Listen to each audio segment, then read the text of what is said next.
Hi everyone, welcome to my channel. Gobi fried rice ఎలా చేసుకోవాలో క్యాబేజ్తో నేను ఈ వీడియోలో చూపిస్తాను.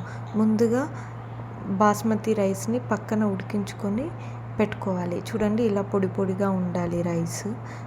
తర్వాత క్యాబేజ్ని నీట్గా గ్రేట్ చేసుకొని పెట్టుకోవాలి. తర్వాత కప్పు కార్న్ఫ్లవర్, కప్ మైదా వేసుకోవాలి. అలాగే 2 టేబుల్ స్పూన్లు కారపొడి వేసుకోవాలి. 1 టేబుల్ స్పూను మిరియాల పొడి, 1 టేబుల్ స్పూన్ గరం మసాలా, కావాల్సినంత సాల్ట్ వేసుకోవాలి. అలాగే ఫుడ్ కలర్ నేను కొంచెం వేసుకుంటున్నాను. అది ఆప్షనల్ అనమాట. వేసుకుంటే వేసుకోవచ్చు, లేదంటే లేదు. తర్వాత ఇవంతా నీట్గా కలుపుకోవాలి. ఇలా చూపించినట్టు నీట్గా కలుపుకోవాలి.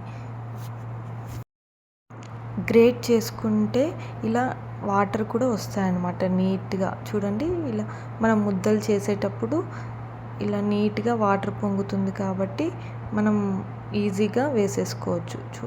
నేను ముందుగానే ఇవి చేసుకుంటున్నాను. ఇలా స్మాల్ బాల్స్గా చేసుకొని రెడీ పెట్టుకుంటున్నాను. ఎందుకంటే మనం ఆయిల్లో ఒకటేసారి వేసేయచ్చు అనమాట. ఇలా ఈ సైజులో నేను చేసుకుంటున్నాను. మీరు కూడా ఇలా ముందే చేసి పెట్టుకుంటే ఆయిల్ వేడైన తర్వాత అన్నీ ఒకటేసారి వేసేసుకోవచ్చు అనమాట.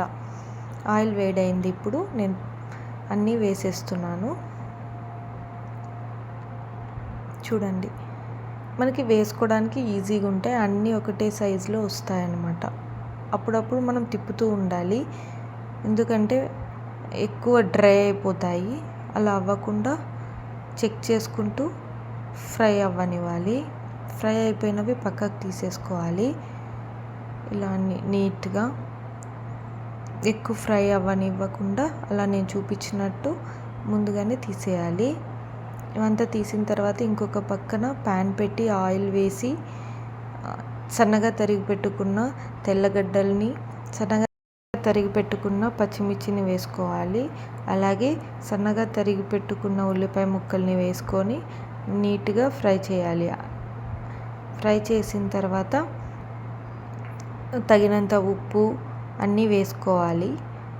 ఎంత కావాలంటే అంత టేస్ట్కి తగినట్టు. నేను సన్నగా తరిగి పెట్టుకున్న క్యారెట్ని వేసుకుంటున్నాను. అలాగే స్ప్రింగ్ ఆనియన్స్ని కూడా వేసుకున్నాను. అవన్నిటిని ఫ్రై చేసేసుకోవాలి. ఫ్రై చేసుకున్న తర్వాత మనం తయారు చేసుకున్న గోబీ ఉన్నాయి కదా, ఆ గోబీని వేసేసేయాలి.